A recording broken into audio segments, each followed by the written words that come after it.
Você quer apoiar o nosso canal e nos ajudar a produzir mais conteúdo para você? É simples. Basta você acessar o link da lojinha na descrição sempre que precisar comprar algum produto. Com este simples gesto, você estará nos ajudando muito. Ela nos introduziu na psicologia de uma maneira geral. E quando nós estudávamos Freud, ela falava justamente da grande descoberta que é o inconsciente. E ela falava isso. O inconsciente é desconhecido, mas é atuante. Então eu o desconheço, mas ele atua muito sobre mim. Eu tenho comportamentos que estão intimamente ligados a ele, que são ditados por ele. O que é pior, né? Quando eu, Fábio consciente que sou, acabo sendo movido por motivos inconscientes. Então fica difícil de agir nas causas. Eu lido muito mais com as consequências do meu agir. E por isso que às vezes, por não termos o autoconhecimento, nós temos muita dificuldade de mudar um jeito de ser. Porque aquele jeito de ser, embora ele se expresse em atitudes, palavras, um modo de pensar, ele está sendo movido e gerado por uma realidade que em mim é inconsciente. Que às vezes está ligado a um trauma que eu tive no passado, quando eu ainda era muito criança, quando eu não tinha os filtros da maturidade para fazer caber dentro de mim aquilo que tinha acontecido. Quantas vezes nós expressamos medos na fase adulta que não são medos do adulto que somos, são medos inconscientes da criança que fomos e que de alguma forma continuamos sendo porque aquele medo não foi libertado. Também é uma característica do inconsciente que toda vez que nós estejamos pressionados por ele, nós tenhamos muito mais dificuldade de modificar a ação. Porque quando é que o inconsciente se manifesta? É muito misterioso isso. Mas às vezes se manifesta muito através dos nossos sonhos. Os sonhos é o momento em que você desarma, né, que você perde um pouco o controle de ser quem você é. E aí o consciente manda os recados, porque ele quer ser libertado. De alguma forma, a mente fica oprimida pelos motivos inconscientes. Então, toda vez que eu jogo para fora e consigo trazer à consciência um motivo que até então era desconhecido, porque estava inconsciente, eu consigo me libertar. E é por isso que você já identificou isso em você, e também em algumas pessoas com quem você convive, como é libertador quando você começa a entender por que você age desta e desta forma. São os motivos inconscientes que de alguma forma vão sendo acessados através de processos terapêuticos que podem ser formalizados dentro de um consultório, onde você vai falar com um terapeuta, você vai lá de alguma forma tentar acessar esse inconsciente através de técnicas específicas para isso. Uma delas é a conversa consciente para nos fazer chegar ao lugar dos nossos medos, dos nossos traumas, e ali a gente ter um entendimento. E quando você tem um entendimento, você liberta o inconsciente, ele para de te oprimir. Então, às vezes, o que nos falta para a gente poder ser realizado é libertar o inconsciente de tudo aquilo que está oprimindo. De tudo aquilo que não é difícil porque é muita coisa, né? Mas à medida em que a gente vai tendo condições, é muito bom a gente viver esse processo. Você não fica escravo de si. Porque quando a gente fala, eu estou sendo escravo dos meus medos, você está sendo escravo dos medos que são inconscientes. Porque os medos que se tornam conscientes, você começa a administrar. A própria razão lhe ajuda a falar, por que você tem medo disso? Não faz sentido. A razão ajuda a resolver com essa pergunta. Aí você desmascara o medo. Mas quando você não sabe o porquê que tem medo, quando aquilo é uma força que você não tem controle, dá um trabalho. Por exemplo, quando eu vivi a síndrome do pânico, e de vez em quando tenho, algumas reações, São medos que, se você for perguntar para mim no momento que eu não estou sob o efeito daquilo, eu jamais. Imagina que eu vou ter medo de entrar dentro de um camarim, que é uma coisa que eu faço há mais de 20 anos. Imagina que eu vou ter medo das pessoas que entrarão dentro do camarim. Não. Racionalmente falando, eu digo aqui para você, não faz sentido. Não acredito que alguém vai entrar para tentar me matar. Nunca me passou pela cabeça isso. Mas quando eu estou sob o efeito do pânico, quando o pânico se manifesta, não adianta eu dizer isso para mim. E foi interessante porque quando eu fui para o psiquiatra, esse último que me atendeu em setembro, ele me disse isso. Pode ser que esse pânico que está se manifestando hoje seja um medo que você viveu na sua infância, ficou guardado lá no inconsciente, você lidou com isso de maneira razoável, e de repente agora, por uma fragilidade que você esteja enfrentando, uma fragilidade emocional provocada por motivos diversos, aquilo que estava guardado dentro de você volta com uma força, da mesma forma como aquela barragem de Brumadinho, que nós estamos todos muito indignados. Quando aquela barragem arrebenta, a barragem das emoções represadas, a lama das emoções represadas e doentias que estão guardadas dentro de nós, elas vêm arrancando tudo o que encontram pela frente. E foi justamente isso. É justamente isso que eu enfrento quando eu tenho a síndrome do pânico. É um sentimento horrível que, por mais que você seja racional e você diga, não faz sentido ter medo de estar chegando nesse lugar, estar dentro da van, me aproximando do lugar onde eu vou cantar, onde eu vou falar com as pessoas. Eu faço isso há 20 anos, sempre soube fazer isso. Mas de repente, minha gente, não adianta dizer isso. E quem tem síndrome do pânico sabe exatamente do que eu estou falando. De como é cruel você saber que aquele medo não tem sentido e mesmo assim você ser dominado por ele. Então, o processo do autoconhecimento, ele nos ajuda até depois, se a gente vier a desenvolver uma doença psíquica, como é a síndrome do pânico, a gente ter a oportunidade de lidar melhor com ela. Sem o autoconhecimento, nós não temos controle das nossas emoções. E olha que mesmo se autoconhecendo, já é difícil ter controle das emoções. Um exemplo simples, por que eu tenho tanta necessidade de ter domínio sobre as pessoas? Por que eu tenho tanta dificuldade de ser contrariado? São motivos inconscientes. Com certeza, em algum momento da minha vida eu fui humilhado, eu não tive vez, eu não pude decidir. E aí aquilo se monta dentro de mim como um mecanismo de defesa que vai me colocar agressivo com qualquer pessoa que quiser se impor contra mim. Ou então o contrário também.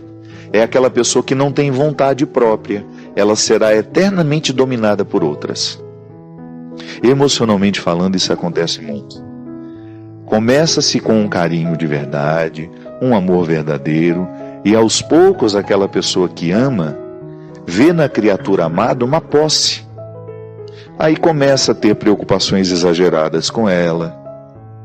Tudo isso muito revestida de coisas boas, mas no fundo aquilo já deixou de ser bom há muito tempo. Porque não faz sentido você amar uma pessoa e querer ser proprietária dela. Nunca. Por mais que você que pôs o filho no mundo, você nunca vai ser proprietária do seu filho. Você pode até ter autoridade com um pouco mais de intensidade sobre ele, até um determinado momento da vida. Mas depois ele vai alcançar a autonomia e você terá que deixá-lo viver. É por isso que às vezes, algumas pessoas, ao mínimo sinal de estarem sendo dominadas, elas ficam agressivas. Por quê? Porque já viveram isso no passado e não querem mais. Não acredita no amor como uma posse.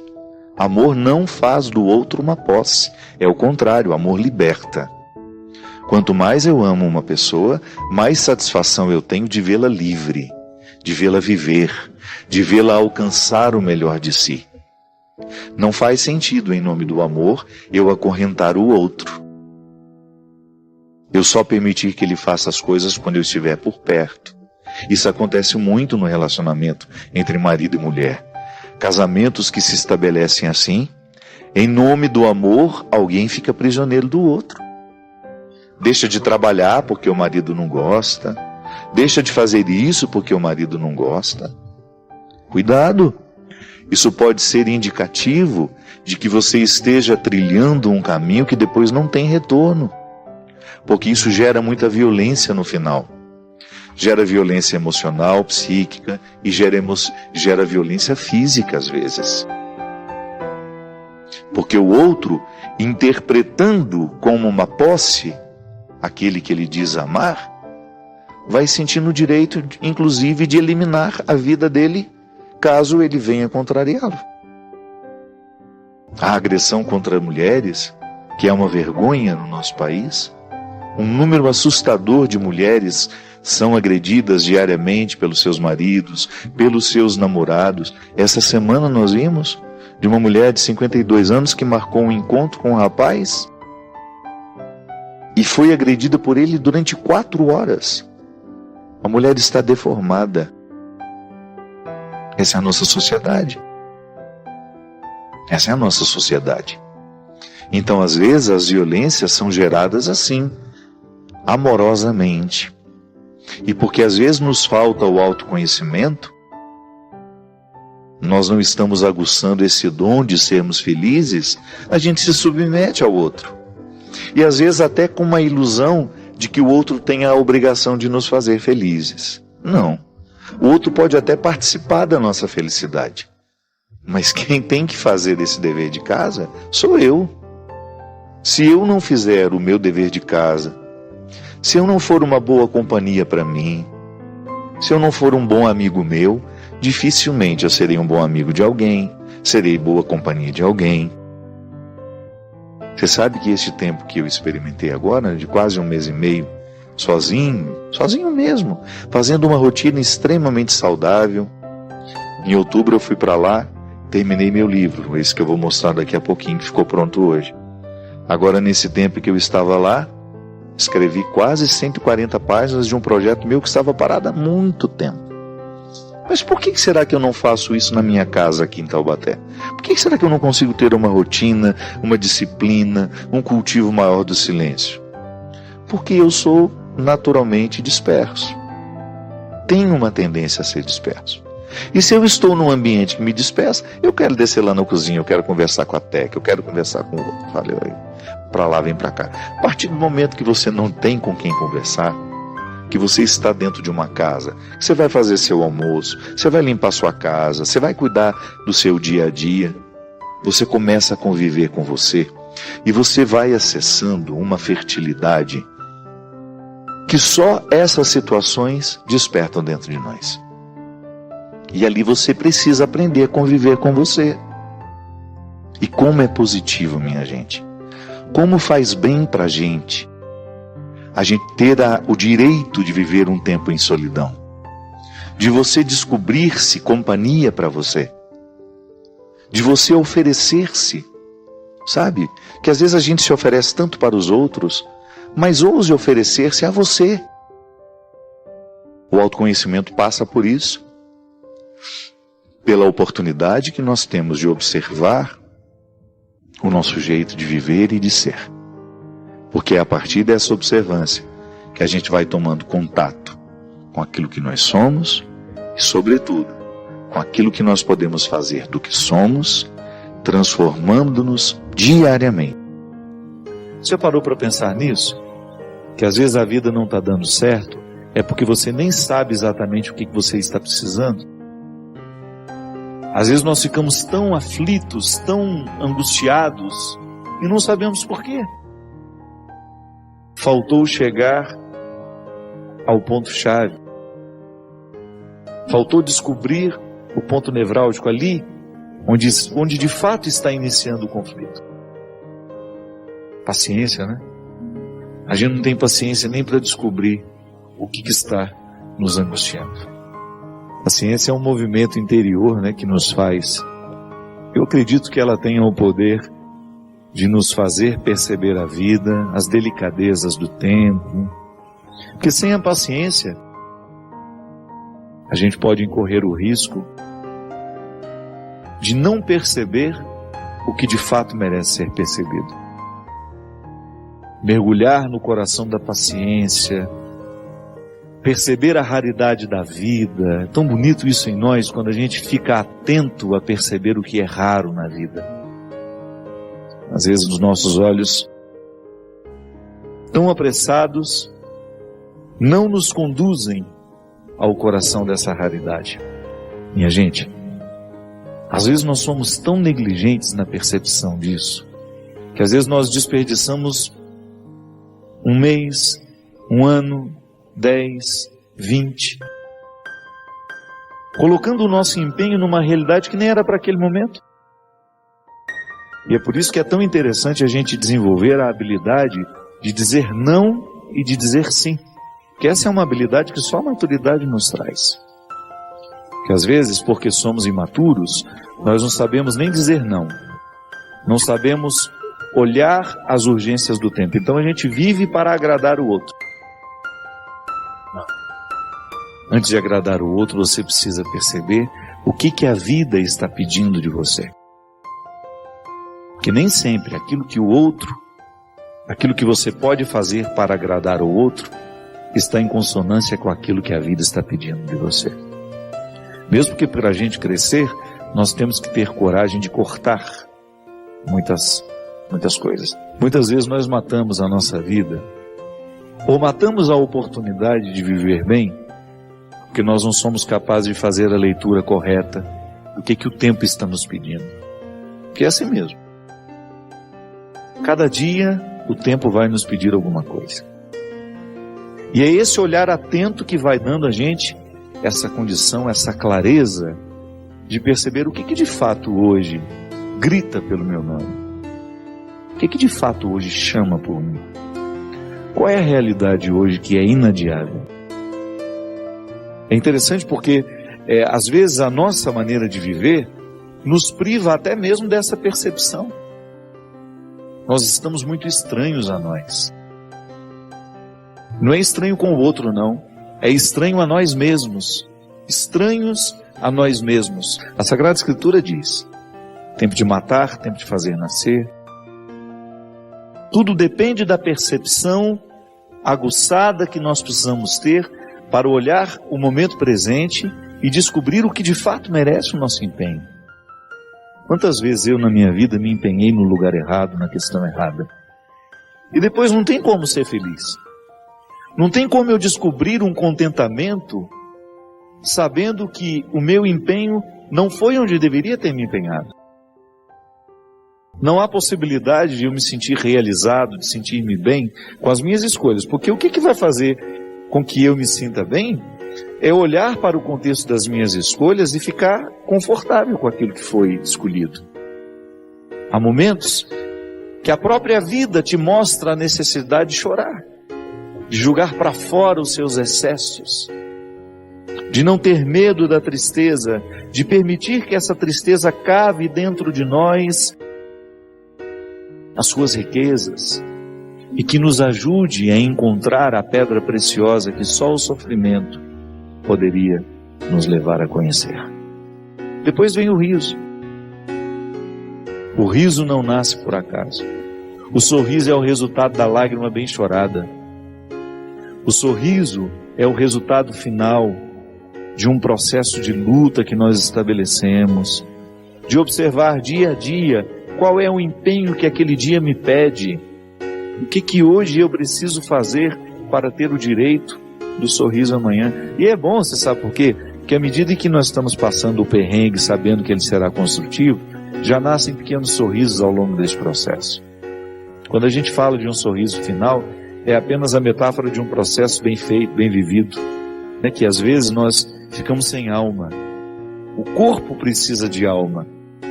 Sim, eu preciso de sustento para a minha vida. Eu preciso de significar a minha matéria. Eu preciso colocar alma em tudo aquilo que sou eu. Até na casa onde eu moro. Eu sempre saio de casa, e agora eu fiquei 17 dias fora de casa, e a vida tem me ensinado que a casa não é um aglomerado de paredes. A casa é um sentimento que me ocorre. Não é só uma construção material, não. E como é que nós percebemos que a gente não se ama? Quando nós identificamos no nosso jeito de viver e de ser comportamentos que denunciam que nós não nos cuidamos mais na vida, que nós fizemos escolhas erradas e a gente não fez muito esforço para mudar, que nós fomos dormir com os lixos todos os dias e que nós fizemos do nosso coração um terreno baldio onde todo o lixo do mundo foi depositado. Essa pequena parte, a pequena parte do mandamento é o desafio. É muito fácil você mexer na vida do outro. A coisa mais fácil que tem, às vezes quando a gente vai para algum encontro, né, você fica escutando o pregador falar: meu Deus, mas a comadre Geralda tinha que estar aqui, gente.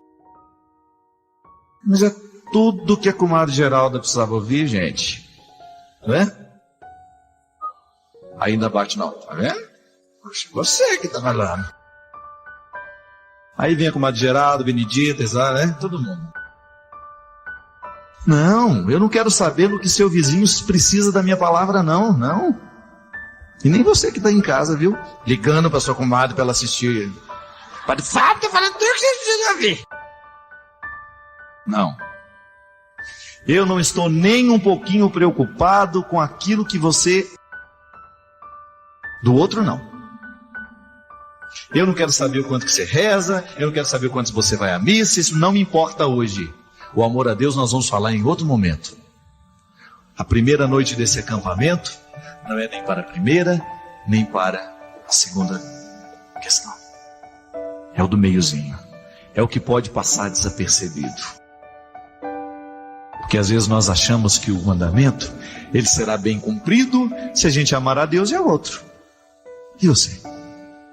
Porque a qualidade desses dois amores depende desse tanto que você se cultiva. Ah não, padre, me deixa sossegado.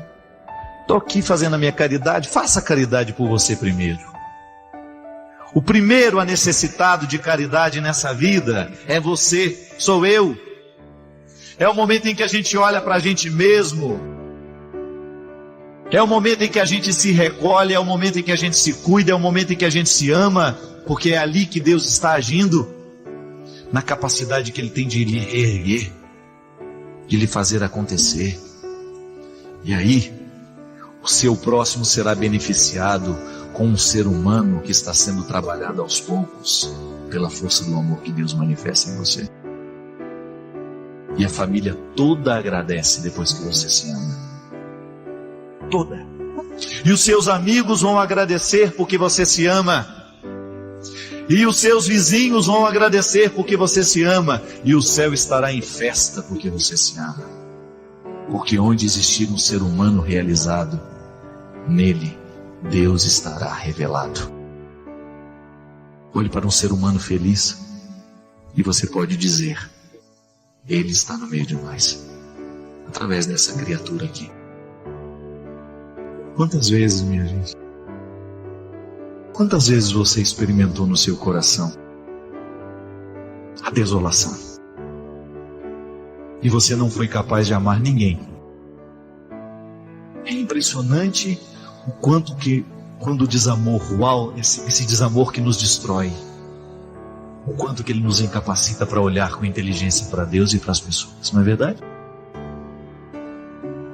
O quanto que o seu desprezo por você mesmo lhe torna uma pessoa ateia. O quanto que o seu desprezo por você mesmo lhe torna intragável com o outro. Vá conviver com uma pessoa que não se gosta para você ver o que é. Vá conviver com uma pessoa que se despreza o tempo todo para você ver como é. Vá conviver. Aí você fala: eu já estou convivendo, padre. Então age. Nós precisamos nos converter para isso.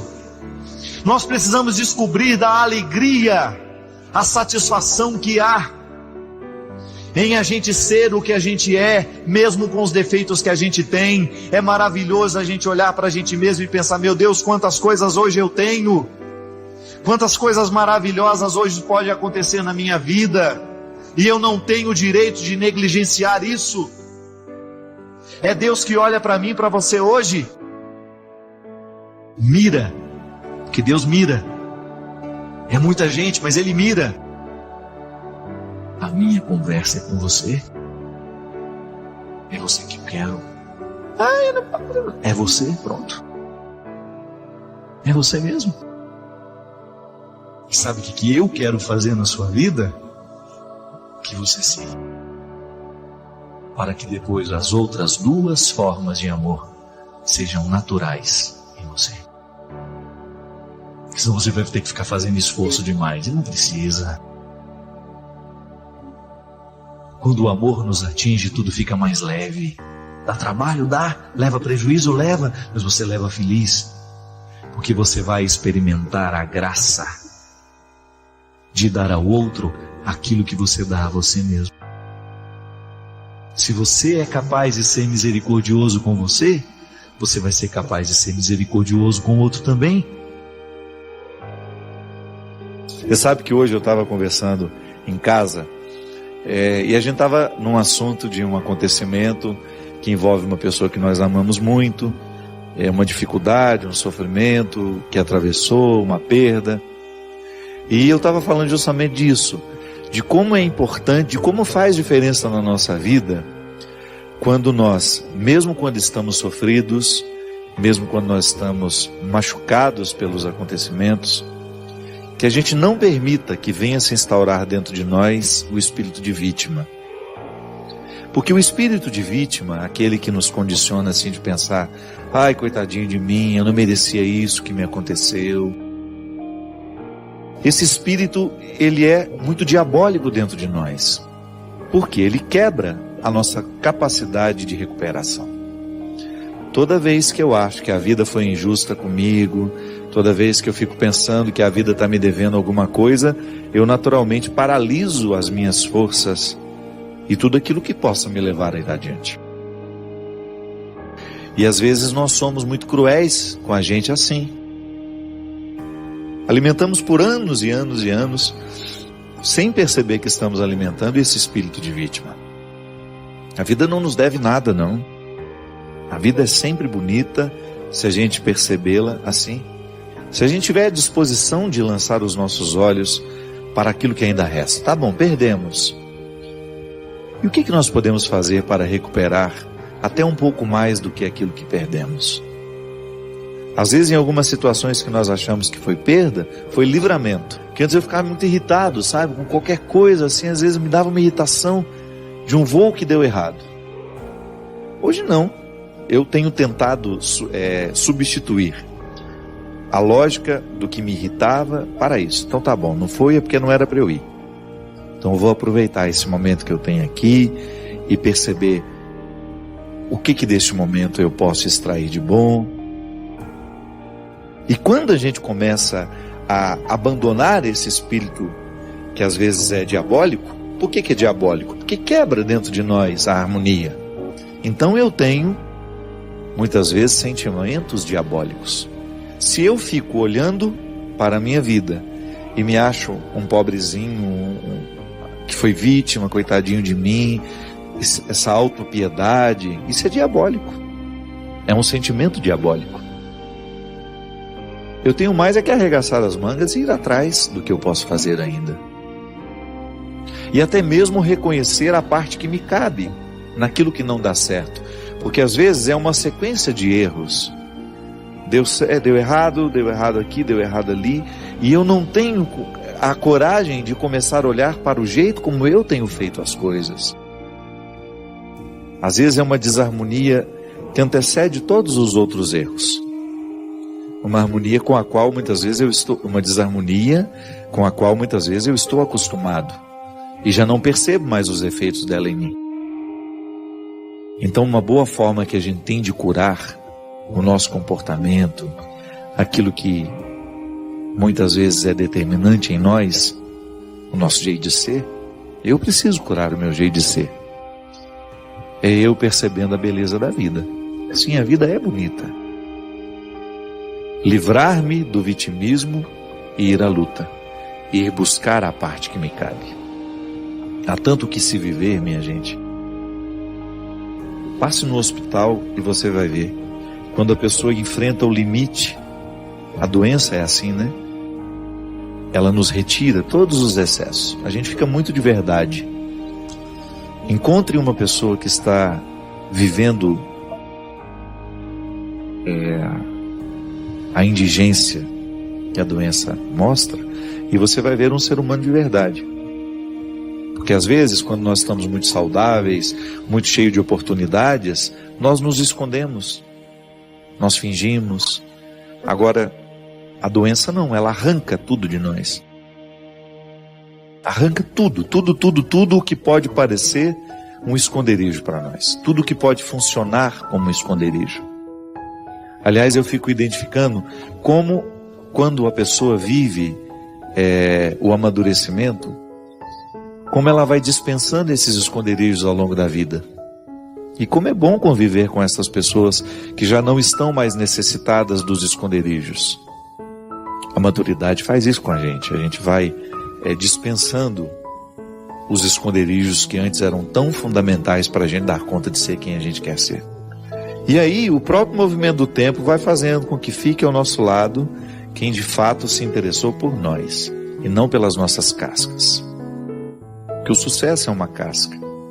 Às vezes a pessoa se aproxima de você porque sabe que você é uma pessoa que deu certo na sua área, então é bom aparecer ao seu lado, é bom tirar uma foto com você, é bom demonstrar aos outros que ela é sua íntima, que ela é sua amiga.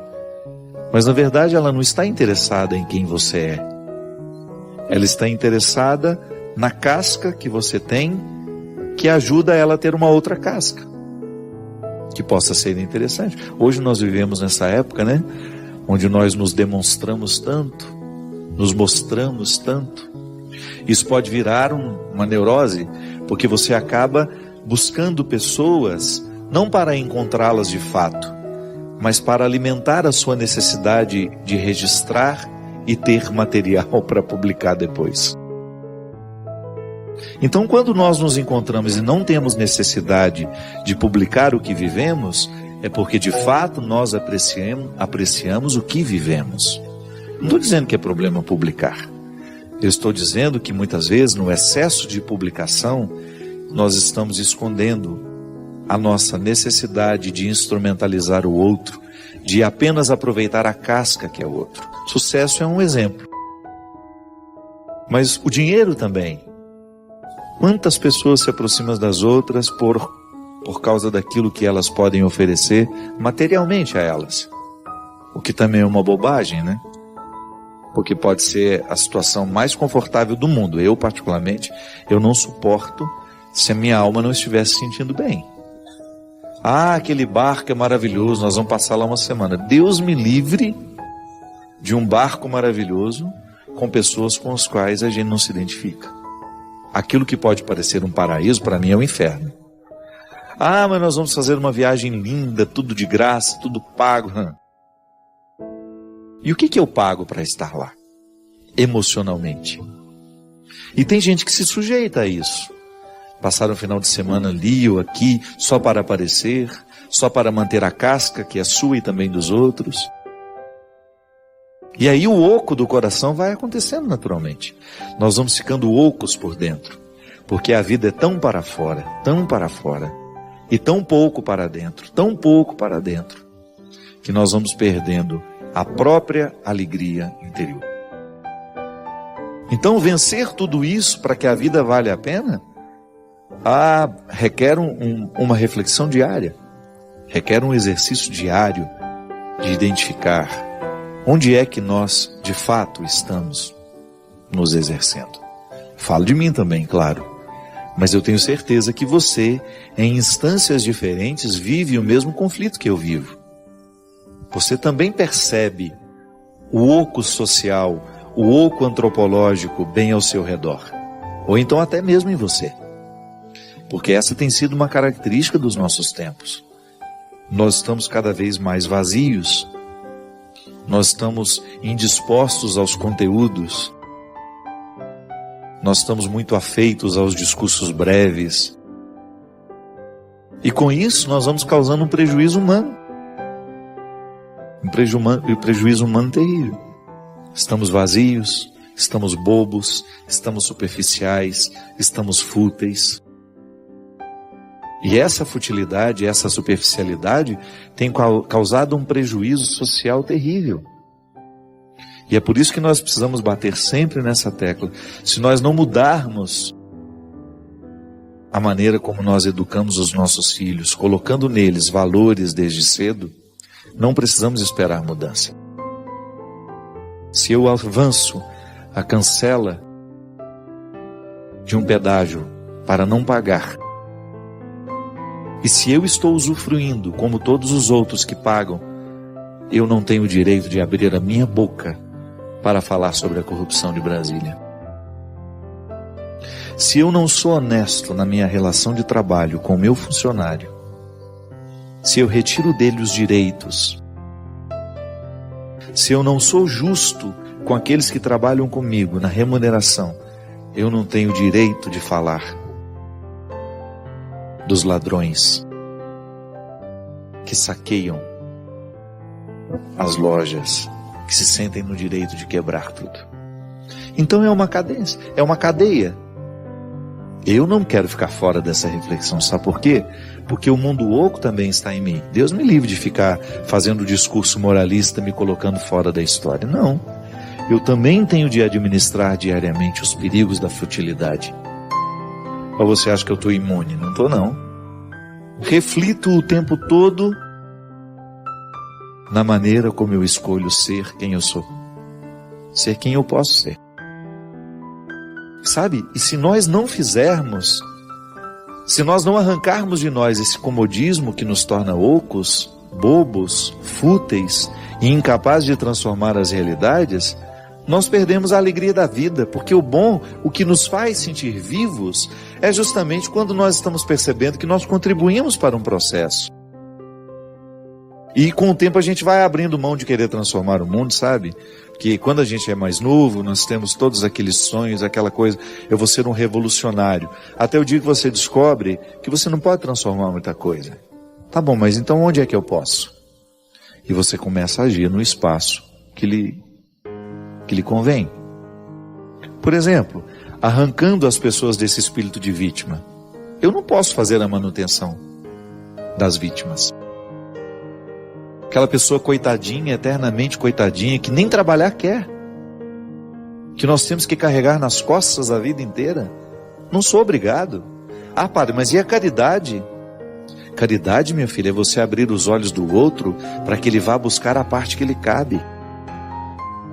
Às vezes a caridade é pôr o outro para correr. Chega, eu não sou o seu débito automático. Quantos de nós, dentro das nossas casas, representamos isso? Já deixamos de ser pessoas há muito tempo. O outro só nos enxerga como um débito automático.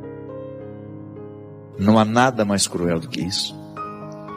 Você perde até o prazer de ajudar, porque o outro só te enxerga como um caixa eletrônico em que ele vai, digita uma senha e arranca o que ele quer de você. Às vezes, nós fazemos a manutenção dessas relações, porque nos falta, sabe, ter coragem de quebrar o vitimismo que está em nós, que está no outro. Eu aprendi muito isso com a vida. Às vezes a vítima, ela é mantida por mim, que faço questão de ajudar, e não percebo que às vezes a melhor maneira de ajudar é acordando-a, dizendo não de vez em quando, para que ela volte a viver. Essa vida é muito bonita para ser desperdiçada com desonestidade, ou para eu ser um coitadinho, sempre justificado pelo passado difícil que eu tive. Há tanta história aqui, dentro de mim, que me dariam o direito de dizer, nossa, vamos, Padre Fábio, coitadinho, que vida difícil. Não quero isso não. Eu quero diariamente recrutar o que a vida pode me oferecer. Ainda que seja um fiozinho. Nele eu me agarro. A vida eu quero conquistar na raça. Porque a graça de Deus eu já tenho. Mas se eu não fizer a raça, a graça não atua. A graça nem produz efeitos em mim se eu não vou na raça. É assim que funciona. Quer moleza? Senta no pudim de coco.